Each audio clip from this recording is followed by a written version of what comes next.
We will call this Coffeyville City Commission meeting to order for Tuesday, November 12th. Roll call, please. Commissioner Edwards. Here. Mayor Hendricks. Here. Commissioner Van Oster. Here. Vice Mayor Faulkner. Here. Commissioner Maples. Here. All right, welcome everyone, and could we have Mr. Kreitz lead us in the invocation and all remain standing for the Pledge of Allegiance? Let's pray. Father in heaven, we are thankful for this day. We're thankful for the opportunity to be here tonight to do the city's business. We're thankful for the blessings that you give to us each and every day. We're thankful for the fall temperatures, Father. We're thankful for the recent rains. We're thankful for everything that you give to us. We know that all good things come from you. We pray that you will be with the commission tonight as they make decisions for the betterment of our city. Pray these things in Christ's name. Amen. Amen. I pledge allegiance to the flag of the United States of America and to the republic for which it stands, one nation, under God, indivisible, with liberty and justice for all.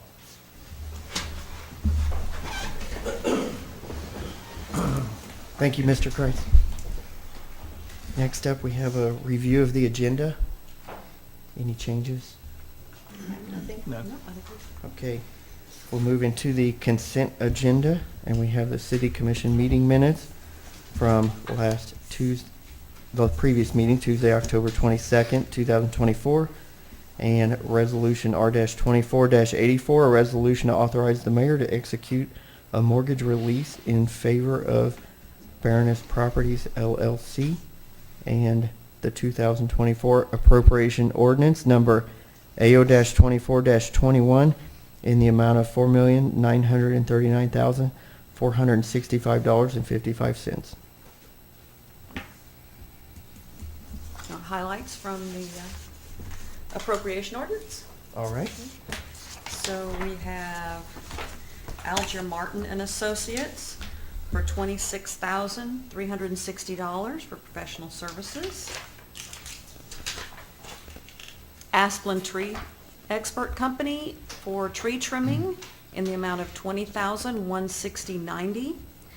Atmos Energy for fuel and gas purchase, $40,840.46. City Treasurer, these are bonds in the amount of $236,800. Marty, could you speak to that for just a second and tell us what that was?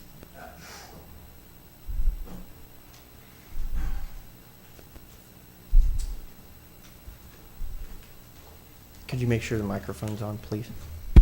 Okay. Can you hear me? Thank you. There. So all that is one of the general obligation bonds that we service annually.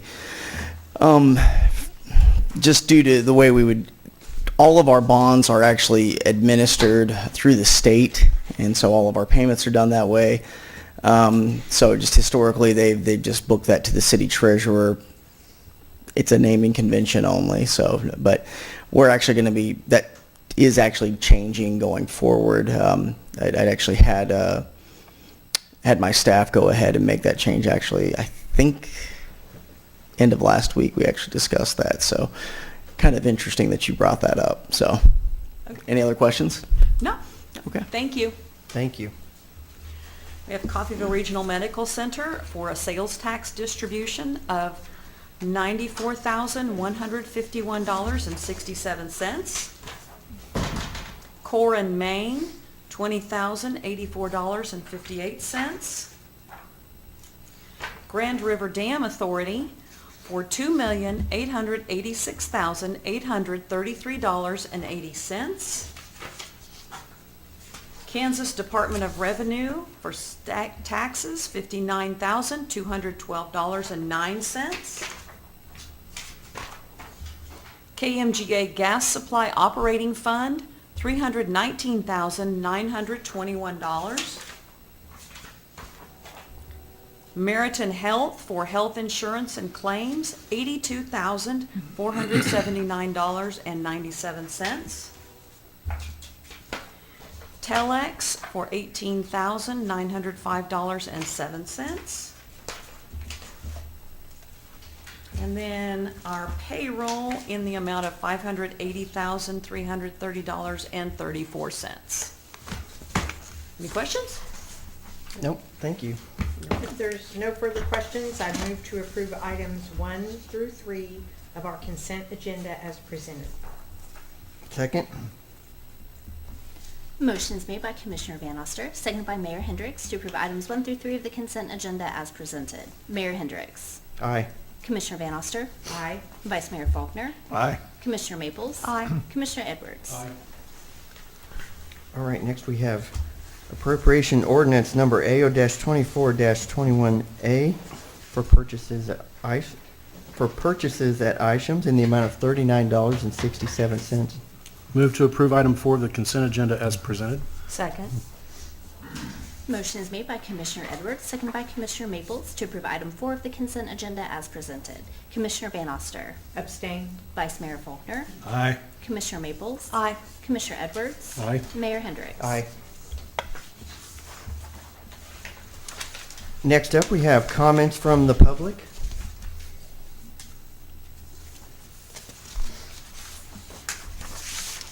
Okay, if we won't have any, we will move on to the regular agenda items. First up is a public hearing to allow the owner's agent, any lien holders, occupants, or other interested persons to present information regarding the property located at 709 Walnut and show cause why the building should not be condemned in order to be repaired or demolished.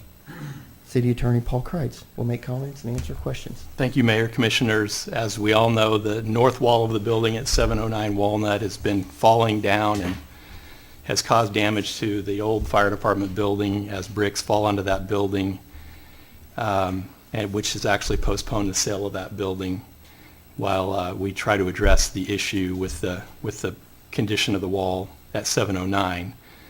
Back in September, you all adopted a resolution which set tonight's hearing to allow the owner and any interested person to come before the commission and show cause why the structure should not be condemned in order to be repaired or demolished.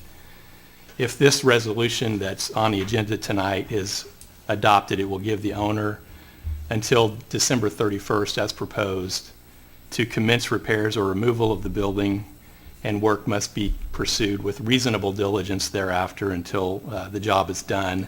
And if that doesn't happen, then the city would have the authority to step in and finish the demolition and assess the costs thereof against the property. The owner of the property does have a lawsuit pending against their insurance carrier. I think we talked about that back in September, which apparently denied the owner's claim due to some damages that the building sustained. I did communicate with the lawyer today. She informed me that that case is currently set for trial, I believe, this coming August. The attorney said that her goal was to have the case mediated or set for some sort of kind of a settlement conference as soon as possible. But I think from staff's perspective and probably from your perspective, we can't wait at this point to see how the litigation turns out. Every day the building seems to get worse, that hole seems to get larger, more bricks seem to be falling onto the city's fire department building. So while we all sympathize with the owner and hope that they have a good outcome with their claim, we also need to take steps to address the dilapidation, and that's what the purpose is of this resolution. I believe the owner, it's an LLC, but it's Eric and Don Lanning. They're here. I think they may want to address the commission. I'll To open the public. Yeah, Open the I'll public open hearing. the public hearing first.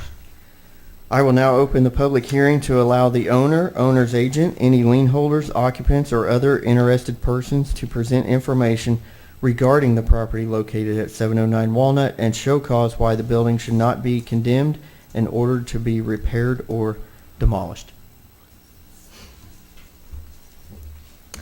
I'm not real good at this, but anyway, I might not be able to.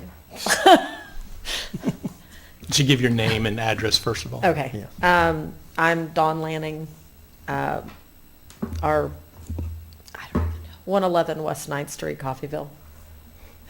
That's Eric Lanning. You would think I'm better at this than with working with the public. Anyway, we are grateful that you guys have been patient with us to this point. I know we're on a 2-year lawsuit. You're gonna have to talk.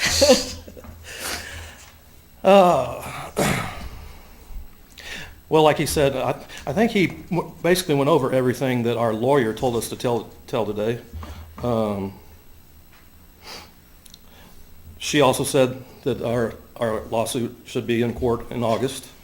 I was not aware of any bricks that are falling. We had Jeff Graham come and seal all the bricks. He's the one that put the tarp up. He reinforced the ceiling. Other than water getting in, I haven't noticed any changes in the building. I work there every day, so I'm in there all the time. What else do you need to go over?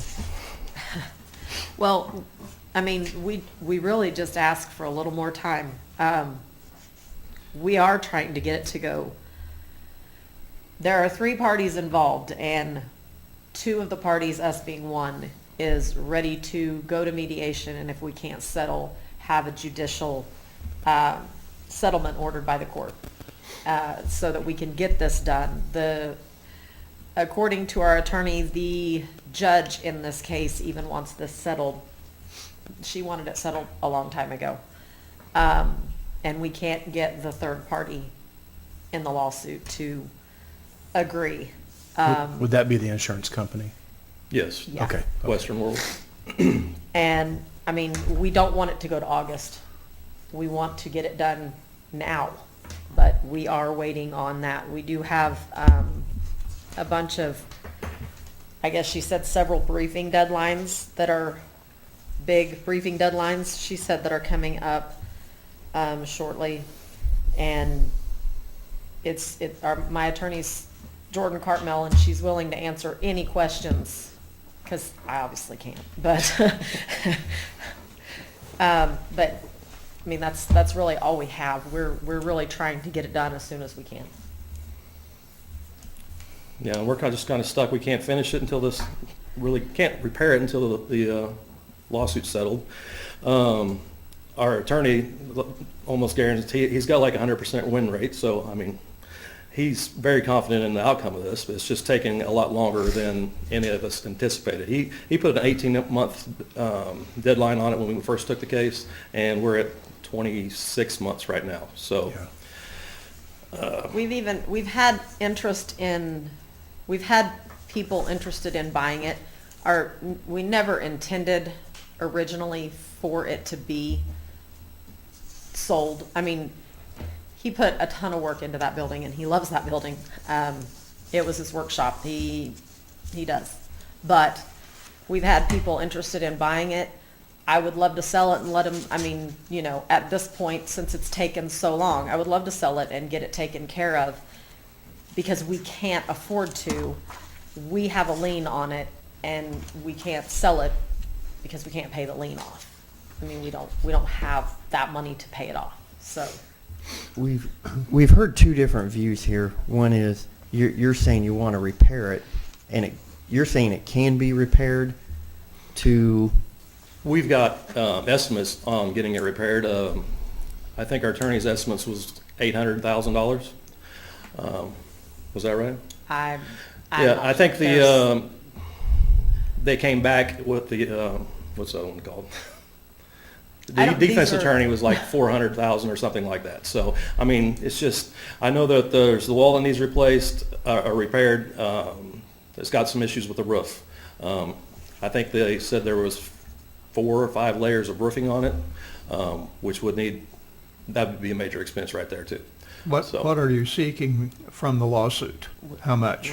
I was advised not to. If you want that information. Okay. And honestly, I don't even know what the number is right now anyway, because we've gone back and forth so many times. So we've heard the view that it's past being repaired, and thus the condemnation and needs to be demolished. So what were your real plans with it? Is it to repair it with the insurance settlement, or is it to take the insurance and have it demolished? I don't believe I'm going to get enough money from the insurance settlement to repair it. So with attorney fees coming out of what I'm going to get and everything else. Therefore, I would probably see if I can find somebody that wants to buy it. And they could either fix it or tear it down or whatever they want to do. I've had 2 people that contacted us with interest in it. So we're just kind of stuck. Have we heard any more, if somebody was interested to buy it, the likelihood of them actually repairing it? Or is it going to be one of these situations, they buy it, they get into it and go, oh, this is way more than we thought, and then we're back to square one? And it doesn't nothing gets Right. done, and we're back to Back to where square we one. were. So Well, I that's actually that's the point we're in, and there is a fear of it causing more damage to the old fire department building, which we are trying to sell to a business that wants to come in and start a business, and that's holding it up, and it's held it up for how long now?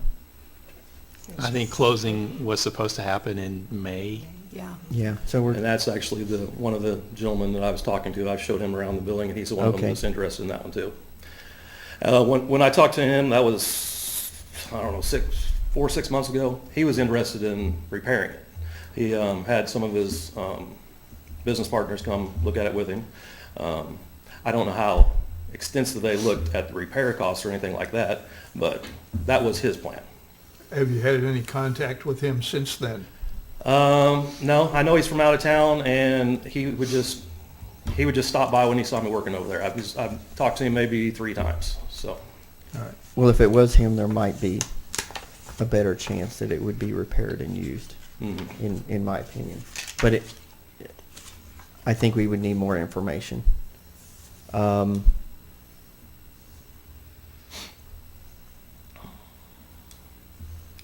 wish that person would have a more definitive decision with that building before tonight. So we're left with a decision to either go through with this resolution, and it needs to be done by, you said, December 31st, I mean, or we extend into January by some amount. the statute just talks about a reasonable time, so that was kind of an arbitrary, but usually you want the owner to start repairs within 30 days. So this gives them a little more time. If you want to extend it into January or some other date, that's within your prerogative. You can do that. We've extended it a lot. We've been waiting a long time to do this. We've extended it a lot. I've been waiting a long time too. I'm sure, as you have. It is November 12th, so basically, like he said, usually it'd be 30 days from now, but they're extending the grace period to December 31st, which is approximately 6 weeks. And that's the start, and Yeah. as long as it's reasonably, as long as it's handled in a reasonable way and diligently. So scenarios here. What happens if city condemns, does this resolution, you can't do anything, city moves to demolish it, it gets demolished, what happens with your lawsuit? I mean, Does the building still need to be there for them to? I don't know, that'd be a question for their attorney. And their attorney, Yeah, I've sure. communicated with her, and she's doing a good job, and she's helpful, and I appreciate the communication. She emailed me today and just kind of brought me up to date, but it's the nature of litigation. You just don't know. We could be talking about this 3 years from now, and it's still not moving. It's just the way it is. Would a condemnation resolution cause any action on the judge's part to speed up mediation? I don't know. I don't know. I can't, the claim exists. You got a claim for damage to a building, and whether the building is there or not, I don't know that it would affect it. I wouldn't think so, but that's just a guess. So that would really be up to their attorney to give them advice of that nature. And in visiting with her, she never said, if we go through with this, that No. jeopardizes their claim? Not really. And I think in my original correspondence with Jordan, I told her, hopefully this action by the city will facilitate getting the litigation moving. but here we are. We could do this, and in December,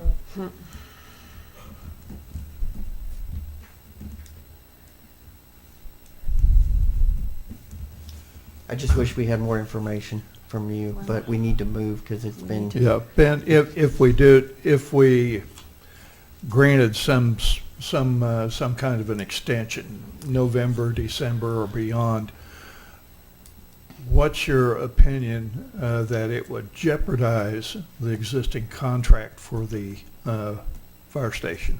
I mean, I think it's already jeopardized. It's probably not any more jeopardized, 30 days from now or 60 days from now than it is right now. They want to proceed, it's my understanding. They want to go ahead and close. My thought too is if you adopt this resolution as written, they've got until December 31st to get things going. That's also a deadline for them to maybe get a contract to sell that property if they wanted to do that. And, I know the city will be reasonable in working with them and working with their buyer, because we all want that property to be preserved. It's just doesn't seem like it's economically feasible. If we're getting estimates of $400,000 to $800,000, and I don't have any idea how much insurance they had on the building, but that's a lot of money to be putting into a building to try to get it repaired. So If they sold the building, would it jeopardize their claim? I don't know. That's Okay. a question for their Just- lawyer. Find that out. What other information was you wanting? One question I had was, is there any possible way to maybe not demolish the building, but make it safe enough that it absolutely will not hurt the old fire station to facilitate that sale? I don't know. I walk back to my office frequently from City Hall, and I just have seen that hole get bigger and bigger, and so those bricks are going somewhere. I know that there's a hole in the fire department building where bricks fell through and damaged not only the roof, but the interior portions of the fire department building. So I think those bricks are still falling. They could be falling inside. Maybe Eric knows. But there's less bricks there than there were 30 days ago. I mean, that hole is getting bigger. And, at some point, that whole roof is going to crumble, And it's going to fall on It's the just going fire to fall, station. yeah. And if we have more wind Wind. or a big thunderstorm come, Yep. you're Yeah, saying and that yeah, could in the be meantime, water is getting in there, and it's not getting better, it's getting worse. What was your original question? So are we taking, Could it- as an ancillary issue then, since there is damage to the old fire station, are we taking precautions to mitigate the damage, do repairs on it? I can't say. I don't know that there's really much that can be done, and your question about whether that hole could be, Could the building fixed be and- repaired to the point it would not cause damage to the old fire station building in the future, thus deeming it safe enough, but not demolish it and facilitate the sale? well, Or sale. and maybe that's a question for Jeff Graham, if they can provide a letter from him or some sort of a commitment from him that he will shore it up to where it won't continue to deteriorate. I'll have to look at pictures. I have not noticed any bricks falling. Yeah, we haven't had any I mean, inside. Jeff Graham came in there and top coated all the bricks with mortar or something. I don't know exactly what he did, so there wouldn't be any more falling. I haven't really noticed any more. I'll have to look at photos and see, because I know I've got original photos and I can go look tomorrow, so. I mean, And it could be that the tarp is just, I mean, the tarp is kind of gone, so. Yeah. Yeah, Could be that I'm just seeing more of what was concealed before, but. I mean, if there was some structural engineer guarantee that the wall's not going to fall over, more stuff isn't going to fall on the old fire department building, it's secured up. There's no way you're going to get that. Okay. No. Yeah. Just You said what if? Eric, you said you couldn't fix it. Is it because of the lawsuit you can't fix it, or is it a financial Financial. situation? Okay. yeah. How much, what is your understanding, how much it would cost to fix it? Between 4 and 800,000. Professionally, between $400,000 and $800,000. There's a low What bid. do you think the building is worth? I only paid $40,000 for it, so. I think we might I be don't think we finding can out get, why I you definitely got it can get that out of it now, so, Yeah, I think we're finding out now why you got it so cheap, though. Yeah. yeah. Somebody knew. And hey, Somebody did. I've been in the same boat as you before. You know, I'm not casting aspersions at you. There are a lot of buildings downtown that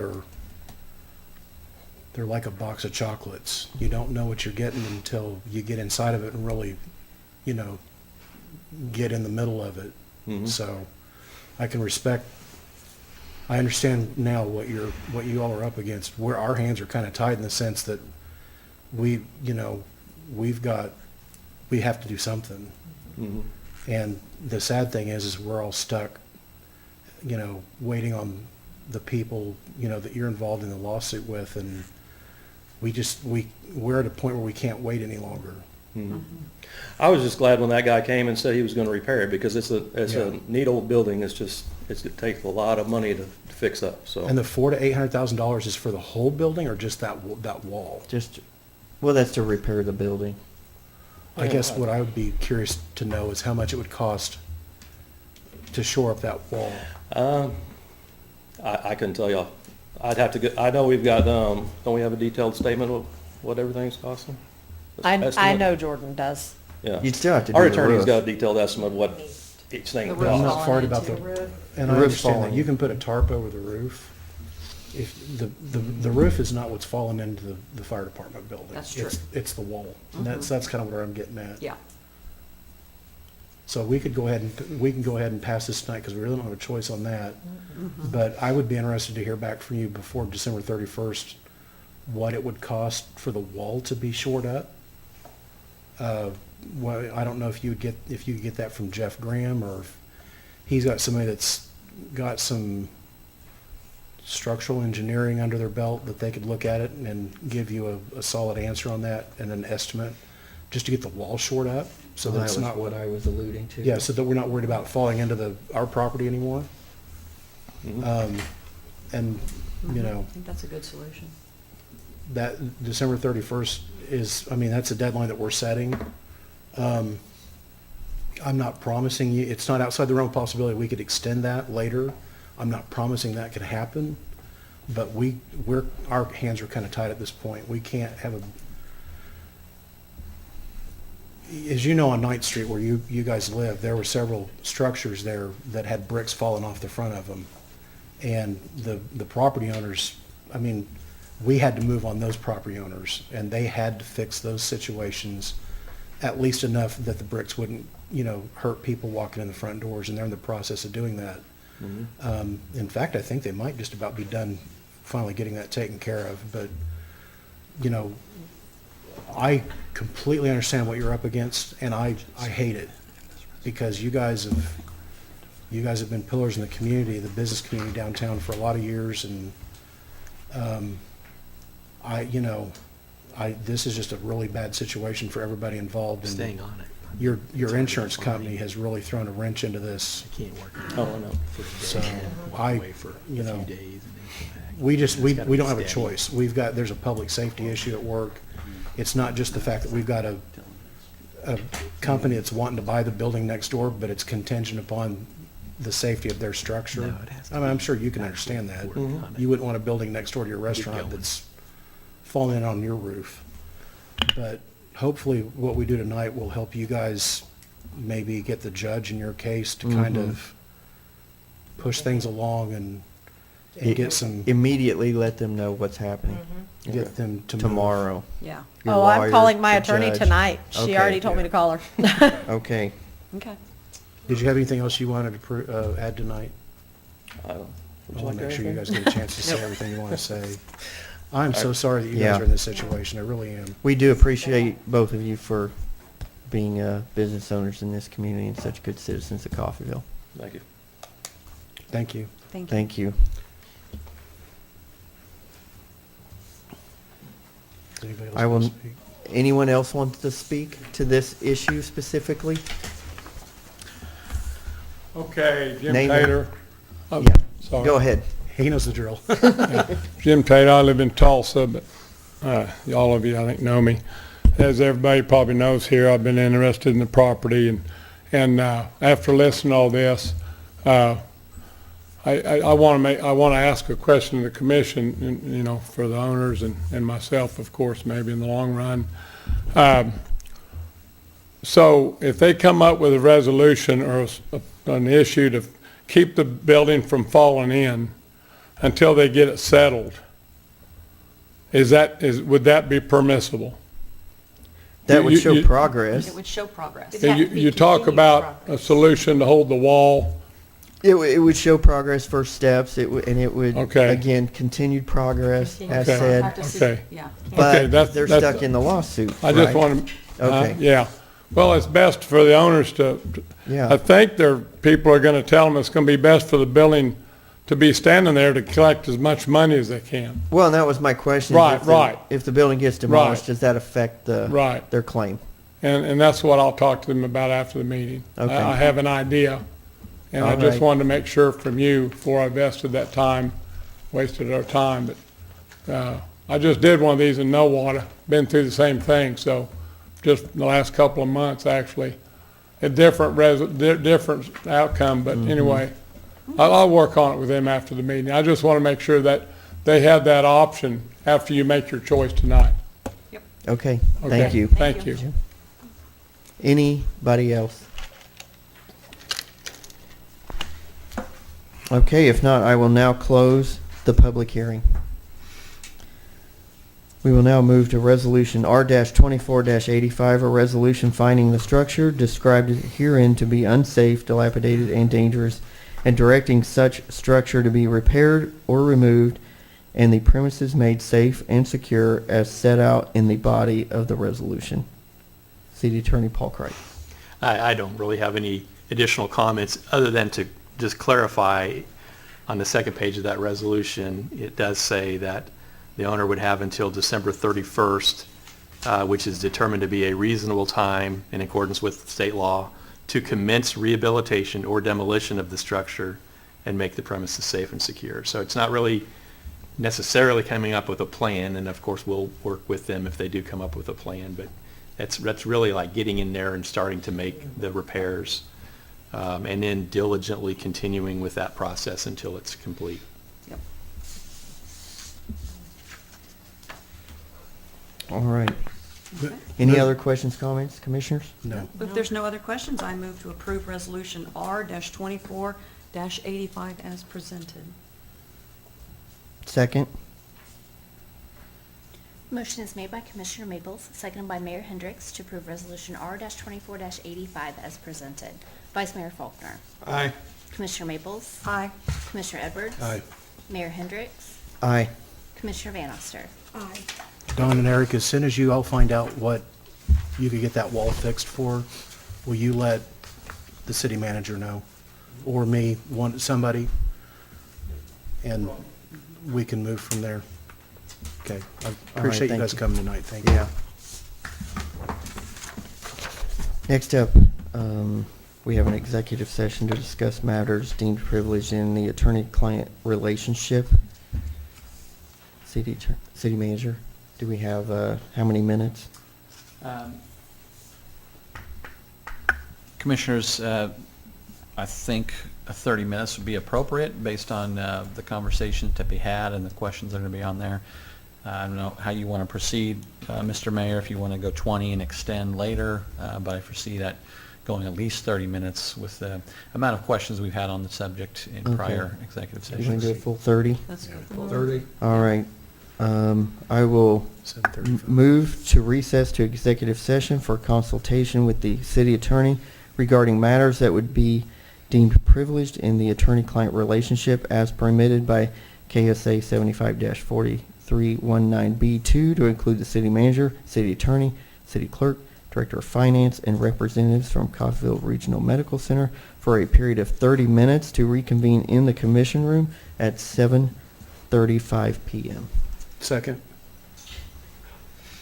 Motion is made by Mayor Hendricks, seconded by Commissioner Edwards to recess to executive session for consultation with the city attorney regarding matters that would be deemed privileged in the attorney-client relationship as permitted by KSA 74-4319B2 to include the city manager, city attorney, city clerk, director of finance, and representatives from Coffeyville Regional Medical Center for a period of 30 minutes to reconvene in the commission room at 7:35 PM.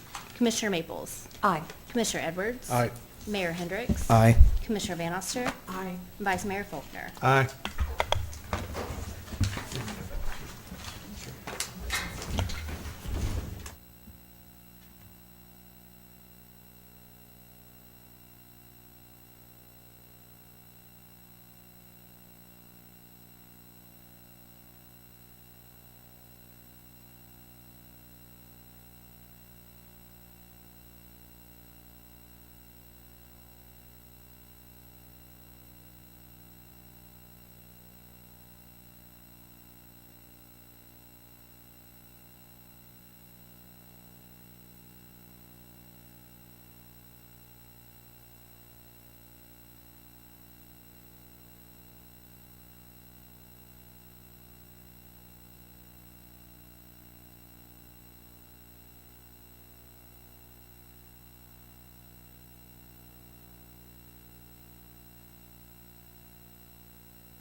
Where'd Jim go?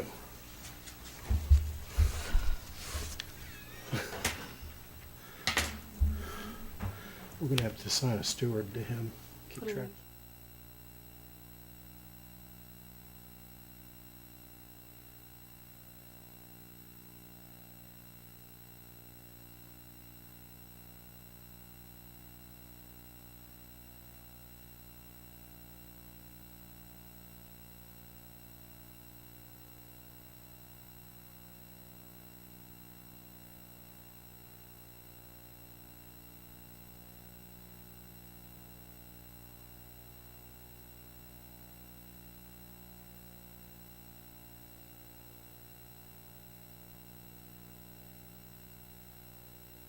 Consulting services agreement with BG Consultants for preliminary plating and stormwater evaluation services for the 100 acres purchased by the city of Coffeyville. We have Director of Community Development, Amber Dean, to make comments and answer questions. So you just read what this is for. It's for stormwater evaluation and the preliminary plating of the 100 acres. And the contract amount is $93,275. It would come out of Fund 180. And they're expecting it to be completed 90 days after we issue the notice to proceed, if you choose to move forward. And again, that land was purchased for the express purpose of market rate housing, not income-based housing. Correct. Move to approve Resolution R 2486 as presented. I'll second. Motion is made by Commissioner Edwards, seconded by Commissioner Van Oster to approve Resolution R-24-86 as presented. Commissioner Edwards. Aye. Mayor Hendricks. Aye. Commissioner Van Oster. Aye. Commissioner Maples. Aye. Vice Mayor Faulkner. Good job, Amber. All right, we have next up a resolution to authorize a purchase order to Summit Fire and Security for installation of a new fire alarm system for the Emergency Services Building. Director of Facility Services, Matt Conger, will make comments and answer questions. Good evening, Mayor Commissioner. Good evening. Hey, This Matt. is to replace the existing, Let me give some quick background here before you get in. Commissioners, when I was at the county, we had conversations with the city here about the third floor, which, as you know, houses county court up there. So a lot of members of the public come in and out of there. We also have our city court. And we were talking about ADA access up there, which, per our agreements with the county, it's essentially their floor, and they've designed it and they've built it, and so those structure changes would be up to them. But while going through that process, I did notice that the lack of any type of appropriate fire alarm, smoke detectors, anything like that on that floor.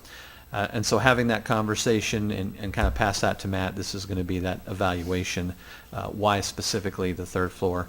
And then we'll also talk about the emergency services building, which we've discussed as well. But just wanted to give you the background on upstairs. All right, this first one is for the emergency service building. The building was built in 2017. The existing system, the main panel, is non-functioning right now. The sub panel still works. It's got an alarm going off, and dispatch has to silence that alarm about every 5 hours. Or non-stop every 5 hours. They had to hit the silent button. We can't get in the main panel to change anything. The panel's obsolete. Summit Fire is doing some work for us at the Boys and Girls Club. I figured we can get all the same panels, same company in. That way if we ever have an issue, we've got them. They're not going to lock us into a service agreement. So this first one is to replace the control panel and all devices at the Emergency Service Center. Be happy to answer any questions. I've had my questions answered. Commissioners? No. No question. I have no questions on that, nor for third floor, city, all things we have to do. Yeah, it needs to be done. Mm-hmm. If there's no further questions, I will move to approve Resolution R-24-87 as presented. Second. Motion is made by Commissioner Van Oster, seconded by Commissioner Maples to approve Resolution R-24-87 as presented. Mayor Hendricks. Aye. Commissioner Van Oster. Aye. Vice Mayor Faulkner. Aye. Commissioner Maples. Aye. Commissioner Edwards. Aye. Next up in the same category, Resolution R-24-88, a resolution to authorize a purchase order to Summit Fire and Security for installation of a new fire alarm system for the third floor in City Hall. Is there any more comments on that? No, I think city manager got it all. All right. I'll move to approve Resolution R-24-88 as presented. Second? Motion is made by Commissioner Van Oster, seconded by Commissioner Edwards to approve Resolution R-24-88 as presented. Commissioner Van Oster. Aye. Vice Mayor Faulkner. Aye.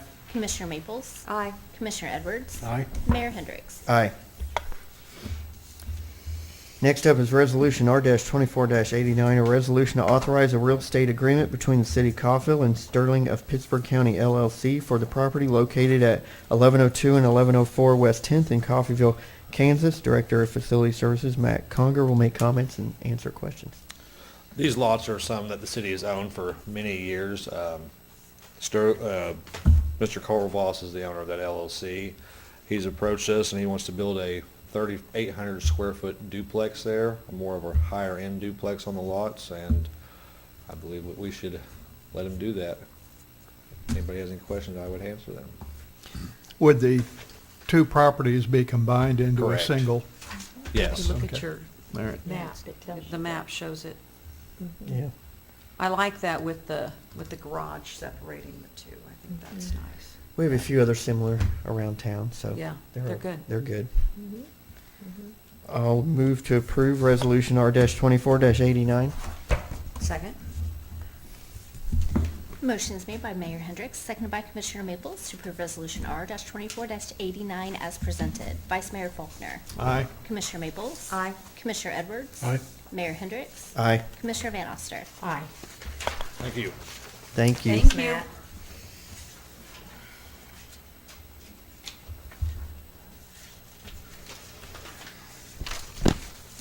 Next up, we have Resolution R-24-90, a resolution to authorize the purchase of a 2025 Spartan fire truck from Feld Fire for the Coffeyville Fire Department. Fire Chief Mike O'Connor will make comments and answer any questions. Mayor, Commission, I come to you guys again this evening to seek approval to purchase a 2025 Spartan fire engine from Feld Fire in the amount of $742,500. The truck itself is $725,000 with the additional $17,500, some loose equipment, nozzles, some hooks, things like that that we have on just about every fire truck. So this would be replacing a 1997 truck that it just turned over 100,000 miles and has about 11,000 hours on it. So it's an old truck. It's had plenty of use with us, and it's time to get something to modernize the fleet a little bit. So be happy to answer any questions that you guys have. My question is, do you have any information on the warranty or possibility of extended warranty? So the warranties on these, Spartan is a brand of fire truck they make many of them. That's just one. It actually offers one of the better warranties out there. It has a 2-year bumper to bumper, and then Cummins, which is the engine in it, has a 5-year, 100,000 mile warranty on it. There's also certain other warranties on it. The pump and the plumbing has a 7-year warranty. The paint has a 10-year warranty. They do offer an extended warranty on it.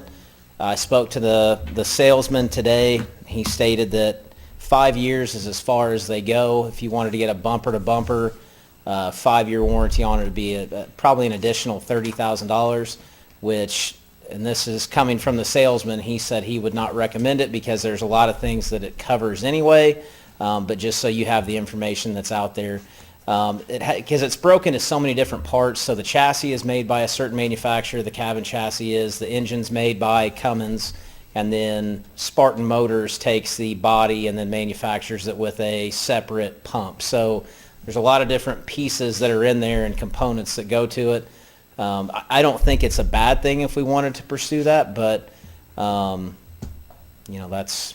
up to you guys on what you recommend or want to do. So just with us, our newest truck is a 2017. It's a Spartan cabin chassis also. The only issues we've had with it were with the Cummins diesel itself, so which was covered by the Cummins warranty on it. We got lucky and found an issue when it was about 4 years old and were able to have it fixed and covered. So we haven't had many issues with what the additional warranty coverage would fix if we were to decide to spend that. So I'm not saying it's, you know, it's a bad thing to get, but it's just, do you want to spend the additional money for? Did he say what going to an extra year would be past the 2 5 year? years is just as much as they do. That's as Okay. much as they offer on it. Well, I mean, so right, but it'd be about 30,000 if we were to do an 30,000. additional 3 years, because there's different parts of it. There's the body part of it is roughly, he said 5,000 of that, and then the additional is with the cabin chassis itself. Right. So And total, he said ballpark would be roughly $25,000 to $30,000 additional if we were to add the 3-year bumper to bumper on top of the 2-year that comes with the truck. So and I know you've had good luck with your current one, and I'm just thinking when we talked previously about what it costs to repair, and you would have a better idea on this of, say, a pump fails after the, you know, in the 3rd year, some of those pumps run what? well, they're expensive, and that's one $8,000? thing. When we talked about it, it was, you know, looking like that might be something that might be worth the expenditure. But then he did say that the pump and the plumbing itself is covered in additional, or 7 years from the time it's Okay. built. So there are the 2-year bumper to bumper basically just covers if there are any manufacturer defaults with, say, the scene lighting or, you know, the compartment doors or things like that. So Any warranty on the transmission? I believe it falls under the 5-year with the Cummins as well. I believe. Don't quote me on that. That's something we can check. So Once we replace this 97,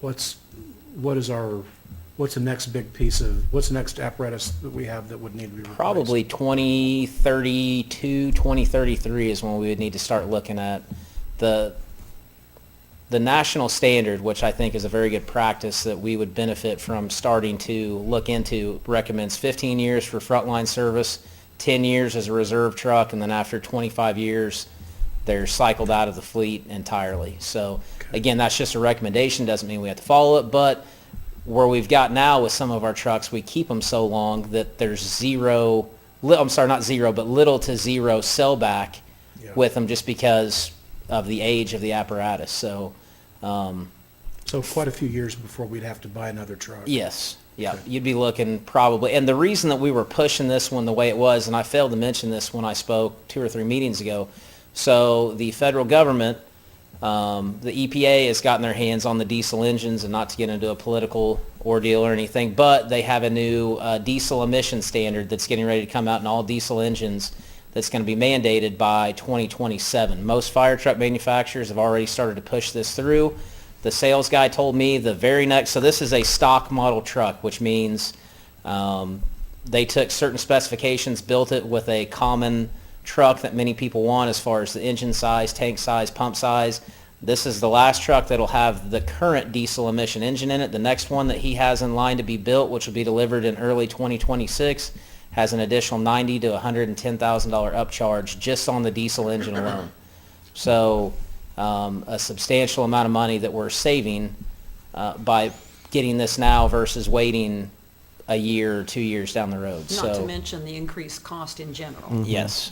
So, and that's just the engine alone. Yeah. And they say right now they roughly see a 3 to 6% cost increase on everything as far as the truck goes. So, you know, we're easily looking, if we were to wait a year or 2 years, you know, it could be anywhere from $110,000 to $150,000 or $160,000 more than the price that we're paying right now. And this truck would be available, right now they're projecting January 7th for a completion date of 2025. So we would probably have it in service by the first part of February. So, Oh, wow. Does this one require DEF fluid?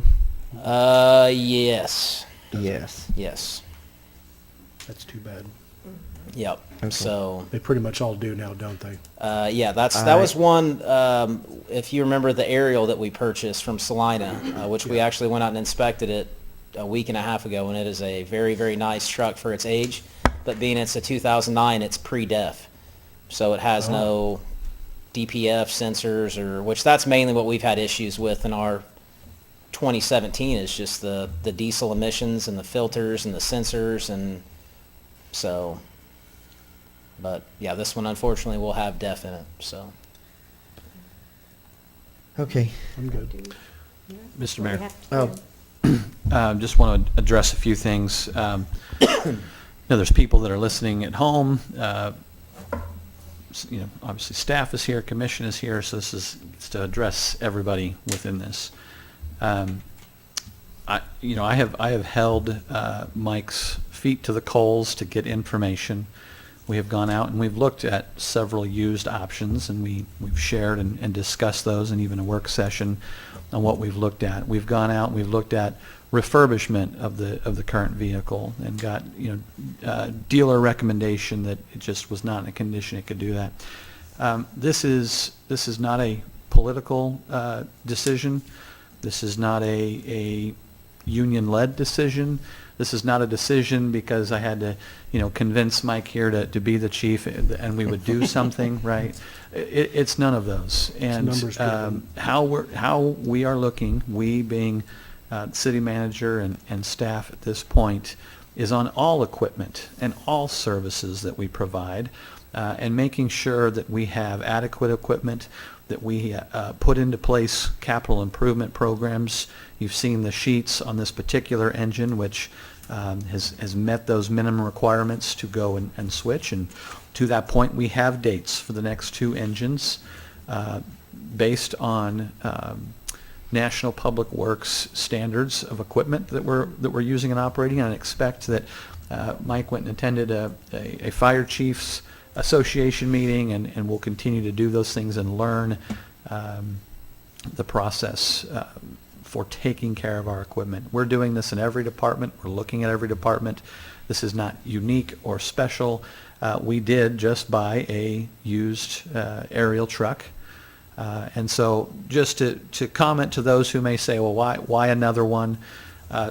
Something that Mike just said about, national standards. Those are the standards we're looking at. Those are truly the standards that that other communities want their communities to rate on, to be rated against. The quantity of fire trucks we have goes to ISO ratings and the insurance rates that both the city and residents pay. Nothing is perfect within any organization that I know of, and the city can actually be chalked up in that same vein, but we're doing our best to bring the commission vetted and appropriate decisions ultimately for your approval one way or another after you look at those decisions. So I want to say that out loud, and for those at home that are listening as well. Thank you. Question, will this newer engine improve the grades or the marks for the annual, for the ISO inspections at surveys? Will it result in a better outcome? I don't think so. What typically, and again, it's not unique to us. It's a lot of communities our size, but what really affects our rating is just the amount of staffing that we have. And some of the numbers they have, I mean, I'd be lying if I told you, if you said, do you want more staffing, chief? I'd say absolutely. I'd be lying to you if I said no. But, I get that it's not feasible. What they want is, 12 firefighters that can respond right away, and that's just not feasible for, what we have at the current moment. So it's definitely not going to hurt. It may increase our pumping capacity a little bit because it does have a little bit larger pump than the truck that we are replacing it with. It's got a 1500 GPM pump, and the one we're replacing has a 1250. So it'll increase our pump capacity a little bit, but again, I don't think it's going to give us many points. It may give us a half a point here or 1 point there, which, I'll take any we can get. But there's other ways that we can. I'm sure you've seen the red miscolored boxes that are sitting on the old tennis court lot. That's a training facility that was built at zero cost to the city. We had donations from the community college, from the county. CVR donated a couple of the boxes. And then a lot of our guys that put time, that's going to give us points. That's something we've never had that we use for a training facility that we've used a handful of times. So, there's things that we're doing that we think can get us some points here and there where, we don't foresee us going down any, but, it would take a increase in staffing to really push us to that ISO class 2. So, Yeah. but Where I was going with this was I personally confirmed with my homeowner's insurance that the higher insurance companies do look at a community's score. yes, And as a result, the higher the score, that there's it may be small, but there's an incremental decrease in the insurance property owners' insurance rates. yes, So to that extent, when we improve you, we're also lowering incrementally, possibly, homeowners' insurance rates in the city. yes, absolutely. I just have one last question. Martin, are we still paying on the last fire truck that we financed? Yes. How much longer do we have on that? Just out of curiosity, do you know? I think it's 3 years, but. 3 years. I Okay. need to verify that. Okay, thank you. It's roughly 150,000. Don't quote me A on year. that, but the only reason I know that is because I looked at it just a day or two ago. So, Okay, but very good. big thing that that I really am pushing for on this is the truck it's replacing has 0 occupant safety protection in it. There is not one airbag in the cab of the fire truck that we're replacing, and mainly that's just because of age and the price for what it was, whereas this one will have full occupant protection, rollover protection, airbags, just like you would have in your passenger vehicle. And that's important to me that we protect the guys and gal who are riding in it. So, Yeah, so anyway, if I'm any more good. questions? I'm good. No, I have none. If no questions, I will move to approve Resolution R-24-90 as presented. Second? I'm sorry, who was the second? Okay, thank you. Motion is made by Commissioner Van Oster, seconded by Commissioner Edwards to approve Resolution R-24-90 as presented. Commissioner Maples. Aye. Commissioner Edwards. Aye. Mayor Hendricks. Aye. Commissioner Van Oster. Aye. Vice Mayor Faulkner. Aye. Thank you. Thank you. Thank you, Chief O'Connor. Next up, a resolution R-24-91, a resolution to approve a proposal from Freese and Nichols for engineering services on the levee improvement project. Director of Public Works Thomas Osborne will make comments. Good evening, Mayor and Commissioners. Tonight I have before you, of course, the levee improvement project. Just a quick little bit of background. In '07, we were 4 foot over. In '19, we were inches from going over again. So this is not a problem that just creeped up over time. This has been a problem that's been here for quite a while. We currently our firm maps, which are what controls your flood insurance rate map, is what a firm map is. So the flood insurance program, National Flood Insurance Program, which we're part of, controls the cost of your flood insurance for your properties. Right now, that shows the levy on there as provincially accredited. We've already been notified in 19 that if they remap, it basically says that levy doesn't exist on their map, and that whole side will have basically 4 foot flooding. So instantly requires anybody with a mortgage, federally backed mortgage, to have flood insurance at a rate of -4 for their flood level. So I mean, you're talking a significant cost to anything over there, which also impacts that whole side to be able to do anything economic development wise, because they're going to look, what have we done, or why is the whole east side pretty much vacant, and B, what has been done to prevent it from happening again? Yep. Currently, can't really say we've done much, unfortunately. So this has also been in 19, Rick Whitson with the county. We really started getting traction to try to come up with solutions. And we've gone, we have a great battle plan strategy for the next time the flood comes up, to try to fight it. But when we finished up that plan, we looked around the room. We have all the key partners right here, right now.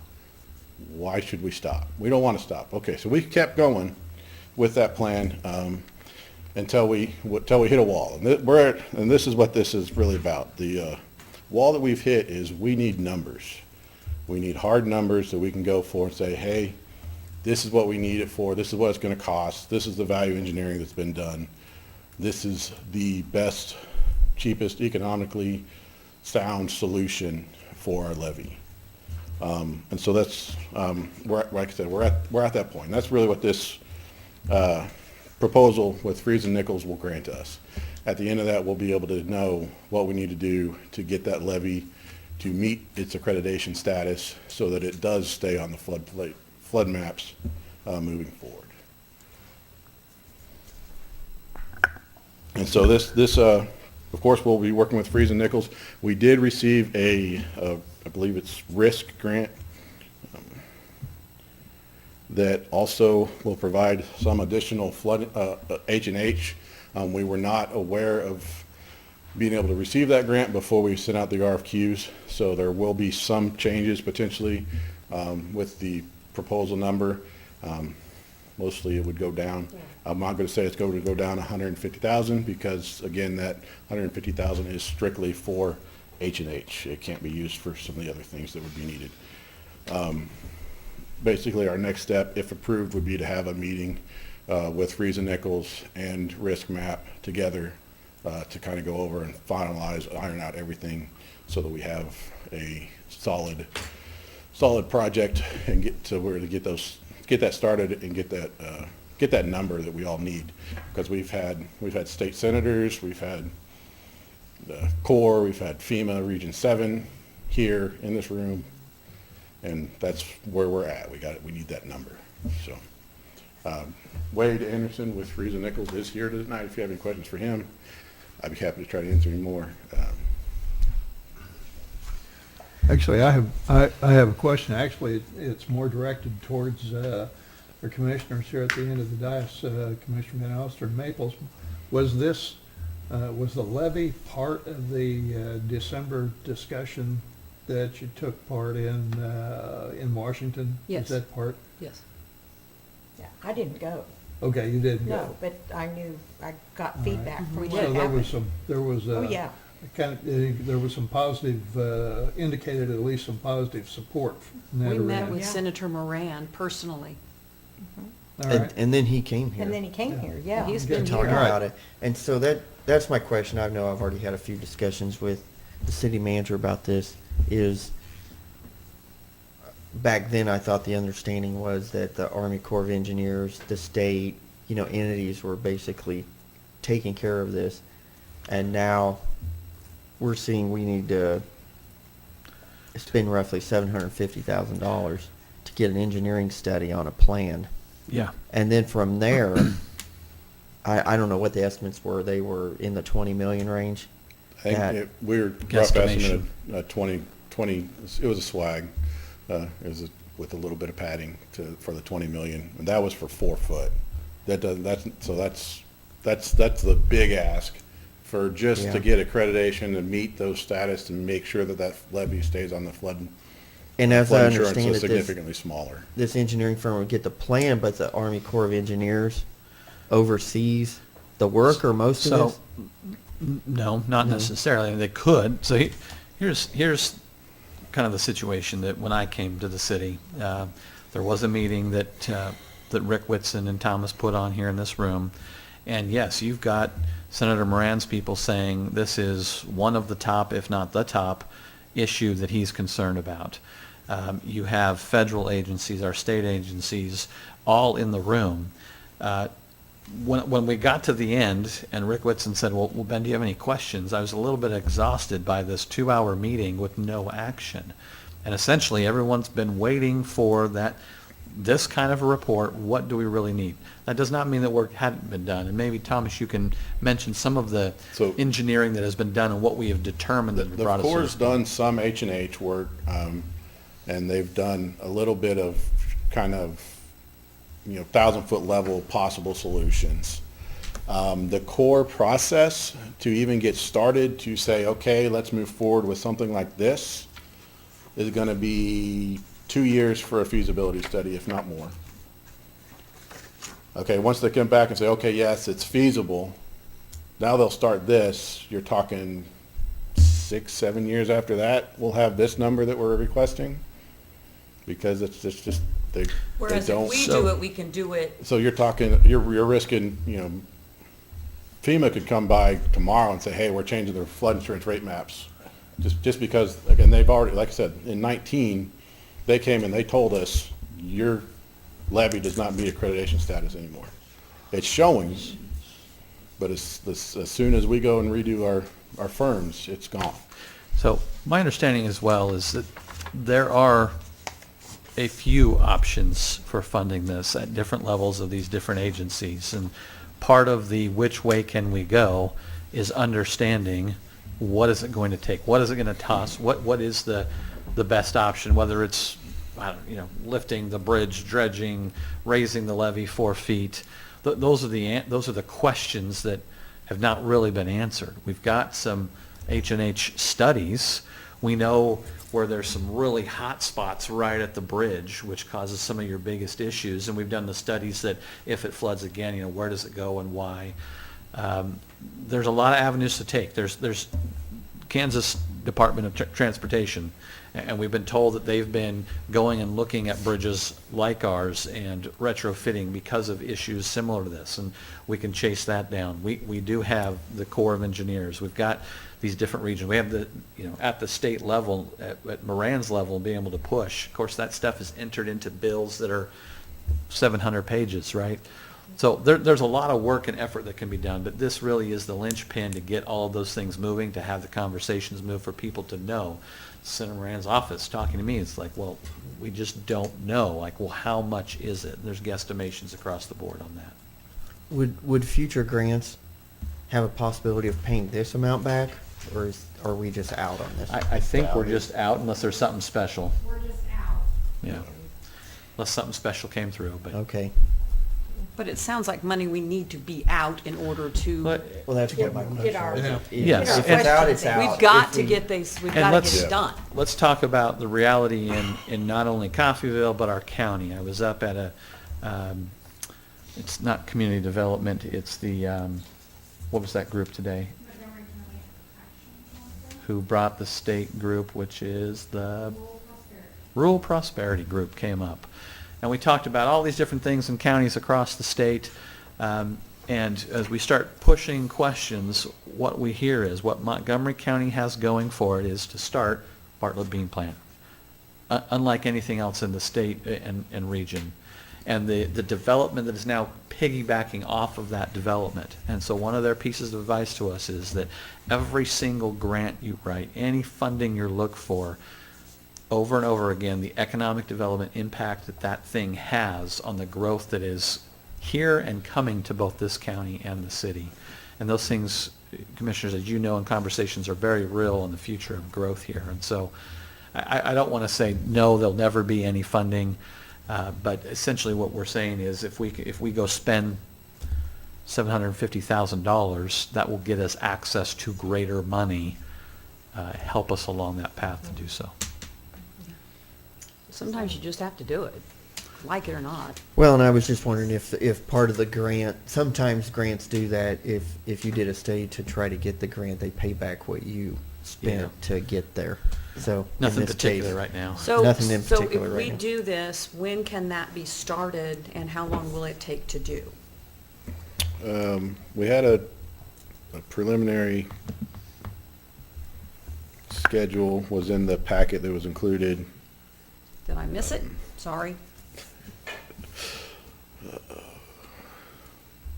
It's at the end, basically. Give me a second here. I want to say, is it 2 years-ish before we'd have plans? If you happen to know that. Sure. Yes, come on up. My name is Wade Anderson. I'm from Freeze and Nichols in our Tulsa, Oklahoma office. the total schedule was 24 months, but our, at least initial plan was to do what we determined a study was to define kind of the concepts of the plan and get agreement with the engineering as well as the city, and then to take that on to more of a final design so we could have a more refined and accurate construction cost estimate. And that study part was 9 months. Okay. So then in that 9 months, then can we go to the Corps and to all these different places and say, here, we've got a plan? Well, I think that they're going to want to know that. I think Rick will do a good job at communicating that for us. Ultimately, we need the results to really have action statement to move forward. Okay.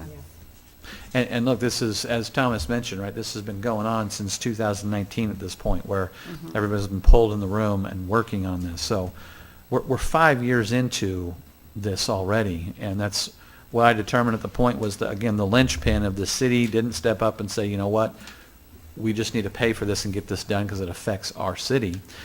In that meeting, when I, asked Thomas that, essentially it was like, well, city manager before had this directive, and we just didn't have that, and so we didn't move forward. So whatever the reasoning was in past city administration, we had determined at that time not to pay for any of this, and so here we are, 5 years into a plan with really no direction on how to move forward. Right or wrong or indifferent, I think the position that we're in today, that we should and absolutely can get this ball moving forward to go and get, you can look at it as a grant, and this is your match, right? This is our match to go and get those fundings. And I don't want to deceive you and say that they wouldn't come back and say, well, the city has to pay more. We just don't know. Again, it's the linchpin. When we kind of gave the thumbs up to Thomas and said, let's go do this, there was a sigh of relief. I think Thomas has been in this and experiencing this firsthand by being out on that levee as water's coming up and trying to understand that. So this is 5 years in. This is not something that just has come in the last 5 months. So if we approve this, is the payment made right up front, or is this paid out over phases, or wait till This the will be end? paid out as the invoices for the time goes. Yeah. And the funding for this, we do have enough funding in our stormwater capital fund that we have the funding to it. Move to approve resolution R2491 as presented. Second. Motion's made by Commissioner Edwards, seconded by Commissioner Maples to approve Resolution R-24-91 as presented. Commissioner Edwards. Aye. Mayor Hendricks. Aye. Commissioner Van Oster. Aye. Vice Mayor Faulkner. Aye. Commissioner Maples. Aye. Thank you, Thomas. Thank you. You have to stay up there. Yeah, don't go away. Next up, Resolution R-24-92, a resolution to approve a work authorization agreement with Alger Martin and Associates for design and bid of a water line relocation project. Good evening, Mayor Commissioners. Thank you again. As we've discussed in, of course, the work session we had a few weeks ago, and just as an overall directive, you guys have said that streets really we need to take a look at those streets, and we need to start working on those and getting those really focused on improvement to our transportation system throughout the city. Part of that, of course, is utilities and relocation of the utilities, especially water lines that were put under the streets decades and decades and decades ago, or potentially they put them behind the street, but then the street got widened. Anyway, at this point, they're now under the street. So this work authorization with Alger Martin really takes one of the first major water lines that needs relocated for a major project that we have grants out on right now that we're hoping to hear back for. And that is, of course, 8th Street. We have 8th Street grant in, hopefully, again, I think by the end of the year. Is that when they're supposed to be, or? 14th. So Thursday. It's supposed to be out Thursday. So hopefully, fingers crossed, that we can get that grant. Of course, that would mean also that we definitely need to get the water line moved out from under. So that grant is actually from the 8th Street intersection with 166 far out west all the way to Elm Street. Currently, there is water line beneath that section, the section from Luark Street to Elm Street, underneath 8th Street. And so this does two things. One, it gets us a design so that we can start that process of relocating that main out from under the street so that we can actually fix the street and have a good road when it's done. And two, it provides that design that we need to apply for a grant to help fund relocating this water line as well. How big of a line is it? It's 12 inches? It changes. So it's anywhere from an 8 to, I believe might be a 16 in section. I don't think, there is one crossing that we probably won't do that's at 24. But so that it just kind of varies all the way through there. Would we replace it with one size, or would we replace it with new pipe of equal size? It would be based off of the kind of the system. Okay. Because you want to make sure that we don't sit there and have a line that's basically. This will solve a lot of problems, because we've had a lot of blowouts in this part of 8th Street over the years. Yes, there is a lot of issues on the smaller. That was going to be my question, or is this line planning to be blowout proof in the future? It blowout proof, no, but it'll be in Easier the to get parking to. so that we can maintain. tear up the dirt instead of tear up the Yes, pavement. the streets. So, and this is $185,000 for this work. There is a Water Smart grant that we're wanting to apply for that requires us to have this 60% design done by 1st of March, I believe, if I recall. So that's why we want to get this project Sounds started good. and off to the races. So. If there's no further questions, I will move to approve Resolution R-24-92 as presented. Second. Motion is made by Commissioner Van Oster, seconded by Vice Mayor Faulkner to approve Resolution R-24-92 as presented. Mayor Hendricks. Aye. Commissioner Van Oster. Aye. Vice Mayor Faulkner. Aye. Commissioner Maples. Aye. Commissioner Edwards. Aye. Thank you. Thank you. Thank you, Thomas.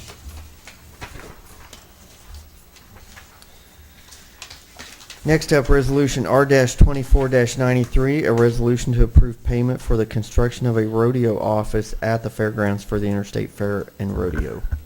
City Manager Ben Brubaker will make comments and answer any questions. Thank you.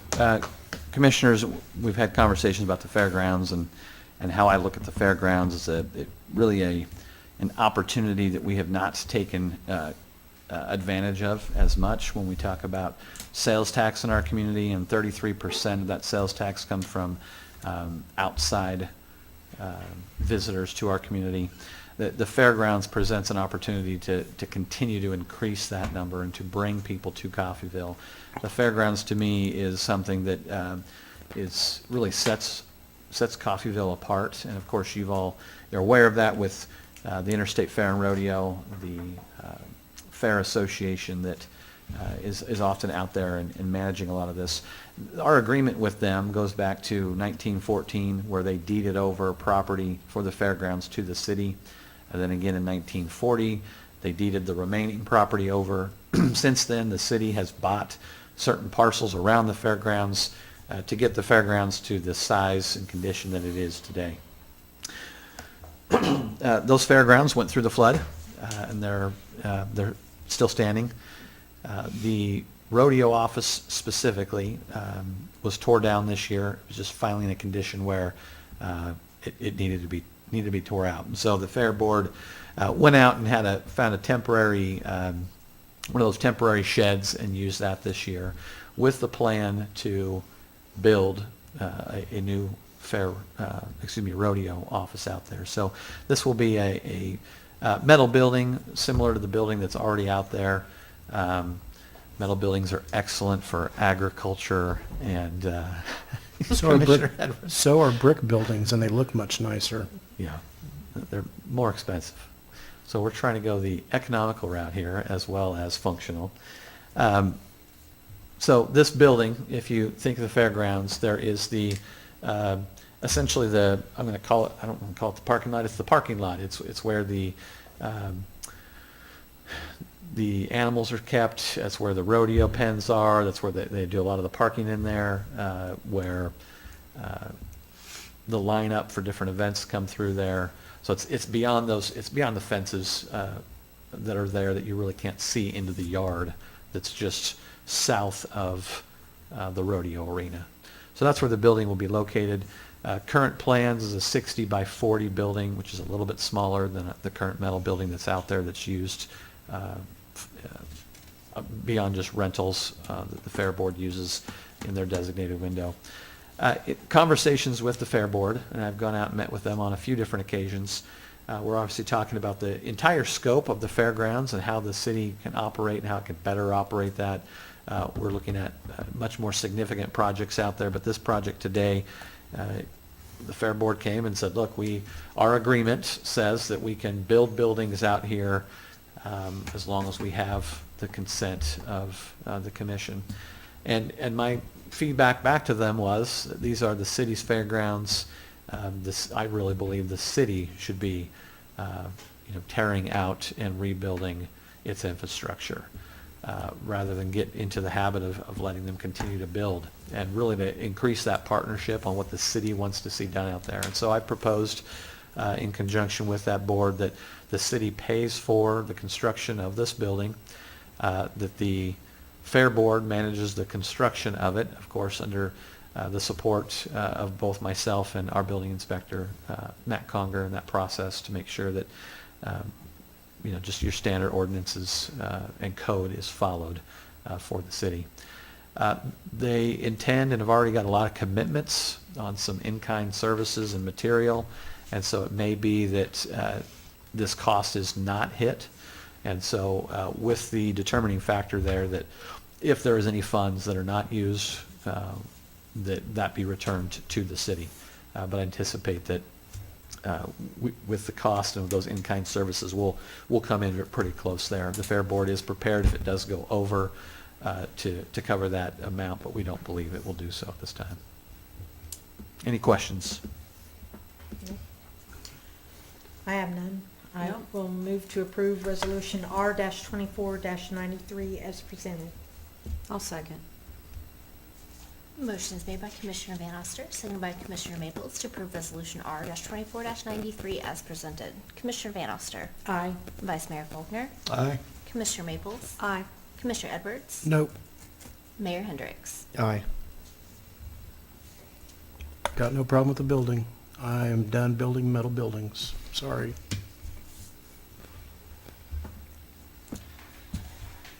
Okay, next up is city manager's report.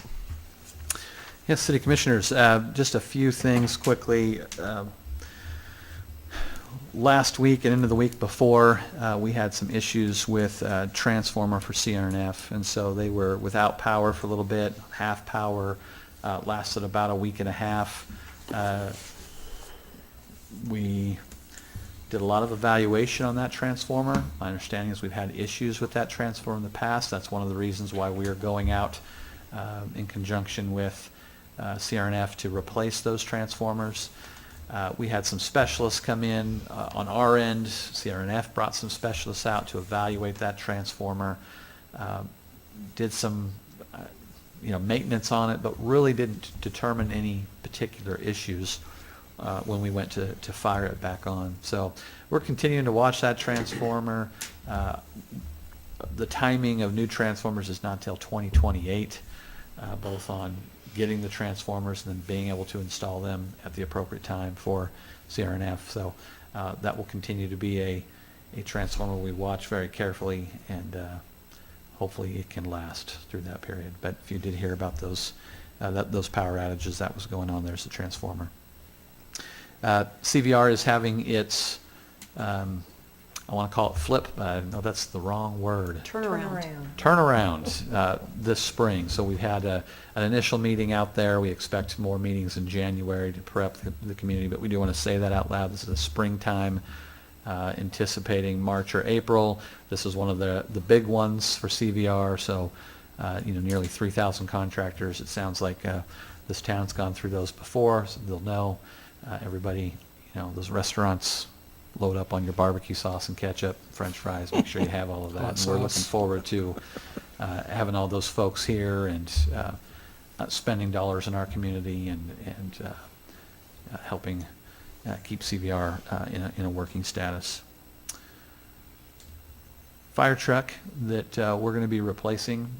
Did want to just say out loud, and this is still yet to be determined, we looked at a resale value, $7,000, maybe $10,000. We're going to try to see if we can get those values up and if there's interested parties. But we are told that the college here has obviously a fire program and is in need of a vehicle that they could use. We do pay for firemen to go in and get certifications, so that may be one option where we can keep that truck in the community. If we're not going to we can get the same value rather than cash in future cost of training our firemen. So I think we have some fun options to keep that in the community and still use to train future firefighters that may work with us. So we'll keep you updated on the options there and what those are as we move forward. We've already listed the old aerial that's out at the industrial plant park. We're trying to get it out of there. We need that storage, so we're having that listed on Purple Wave and see what we can get out of that, if anything, as well. I know that was asked last time, so it is listed. With that, that's all I have. All right, we'll start over here. Any comments from commissioners? The only thing I have is, it's not a comment, but just to remind everybody, you've seen it, the day after tomorrow, Thursday, is match day in Coffeyville. And that has turned out to be a big day. It's grown every year. It's put on by the Coffeyville Area Community Foundation. Last year, after the total donations, pledges, so forth, and the matching prizes money and the match money, this community was able to come up with a $413,954.99 figure. And that's in pretty much a day. Donations start coming in before, but we don't count them or start tabulating until Thursday. And then you can give 3 ways in person. We will be at 601 West 8th, and that is the bank drive-in. Community State Bank, or now North Solutions, has generously let us use that location again. Works out very well. Or you can mail them to the foundation at P.O. Box 635, but they have to be postmarked by midnight on Thursday the 14th. Or you can go to givematchgrow.com and give online all that day. That site opens up Thursday at midnight, and closes. It's open the 24-hour period on Thursday. We would not be able to have this Foundation Day, Match Day, if it weren't for several entities that together they grow the $100,000 for the match money.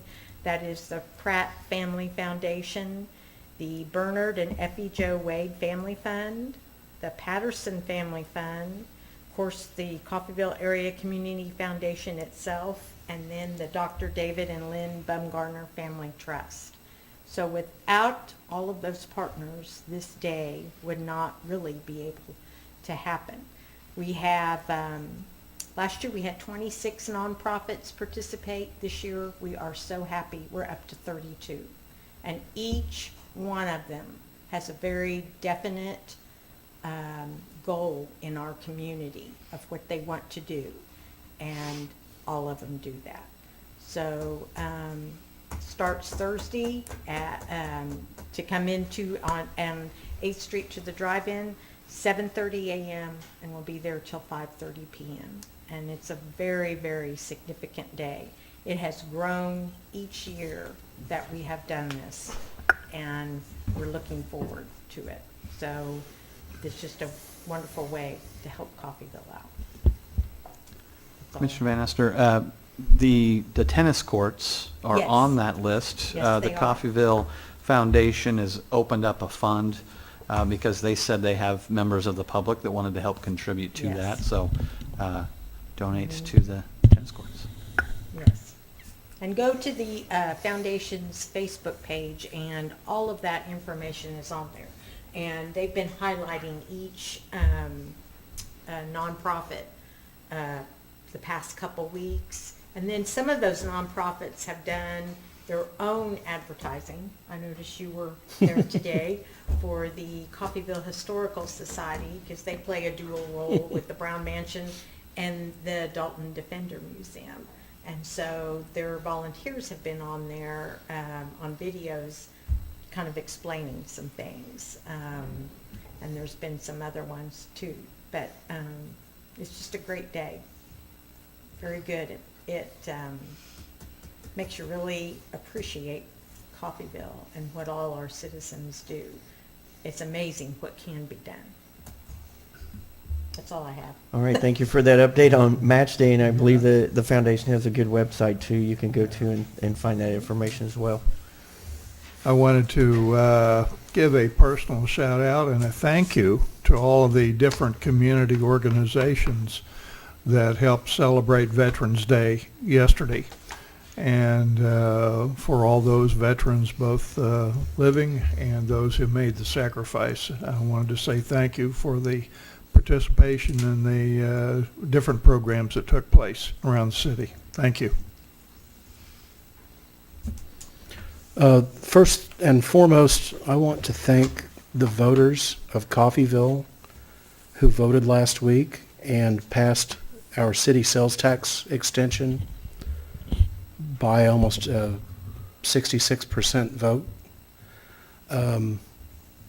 I really appreciate the people who showed the faith in us to do the right thing with that money. To the folks who voted no, I conversed with a lot of folks who were skeptical of the sales tax, and I appreciate the fact that you voted. And I look forward to changing your mind in the next couple of years about city government in Coffeyville. I've met some people and talked to some people online that they just couldn't bring themselves to vote for it, and I get it. I get it. But I think that people are going to be impressed with what they see getting done over the next 2 years. We had a special meeting a couple of weeks ago.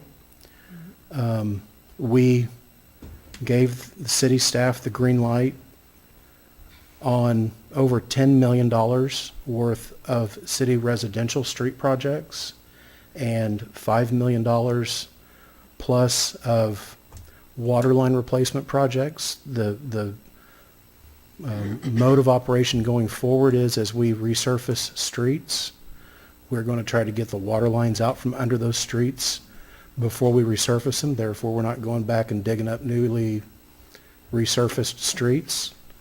Ben, are you prepared at this point to make a comment about the streets over by the refinery, what we're planning to do before turnaround starts? Or are we still having discussions about that? Still in discussions if we do anything temporary. We are looking It's on the at radar. what I'd say Band-Aid approaches to a larger project, which is a $25 million Department of Transportation grant, which we're currently out getting letters of support from business and state representatives. But it's on the radar. Oh, And, absolutely. I know a lot of folks that work over there feel like it's been forgotten, and I just want those folks to know that those streets over there are being discussed, and there will be action taken on those streets by this commission. The sales tax numbers that we just got continue to show improvement. We actually were up, barely, but up over last year's sales tax receipts for the month of August. We are now only down 1.46% for the year to date, with 2 more months to go. So we're looking at coming in just about right even with last year's sales tax numbers.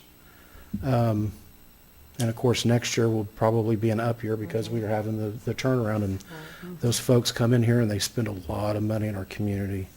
And if you don't mind, Commissioner Edwards, really the only reason it's down is because the one sales tax dropped off For a few first months. 3 months of the year. Yeah.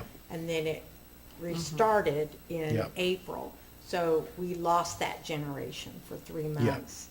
And if- Otherwise, I believe We would be, ahead. we would be ahead. You're absolutely right. Thank you for mentioning that.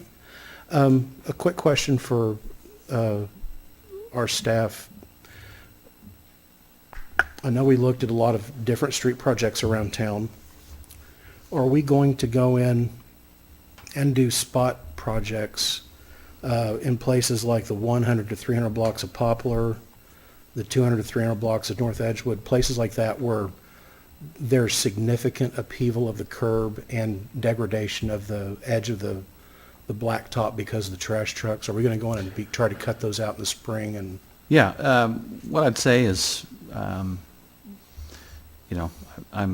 I'm just 5 months in. I think we've taken a big bite of the elephant, which is this Yes, we 15 have. million you're talking about. Yeah. And we are absolutely, the other thing we met in that meeting was about the equipment and the state of equipment that we're in. And so Yeah. that equipment is all about creating maintenance plans and programs to address these things in a more timely fashion.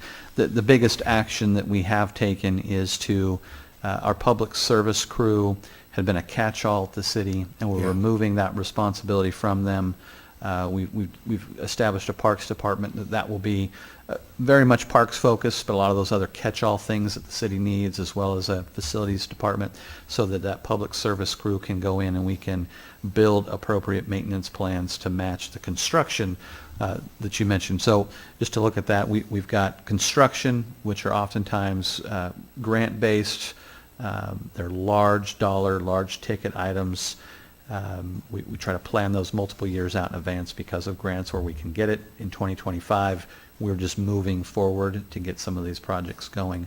Then you've got maintenance and heavy maintenance, both of which require different levels of equipment, time and effort, and even training. And so we're evaluating, again, equipment we have, the people in place and what they're trained to do, and how we can respond to areas like some of these that get just, either it's long-term damage or like we had our detour, and that became a short-term damage of roads. But absolutely to be able to respond to that. And in the coming months, we will share more and more about what those plans are as we start building that out.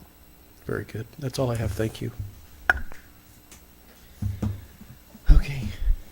We've done a lot in the last 5 months, and I think about the interim city manager, Tim Wilson, who was here, that he kept saying the phrase legacy debt, legacy debt.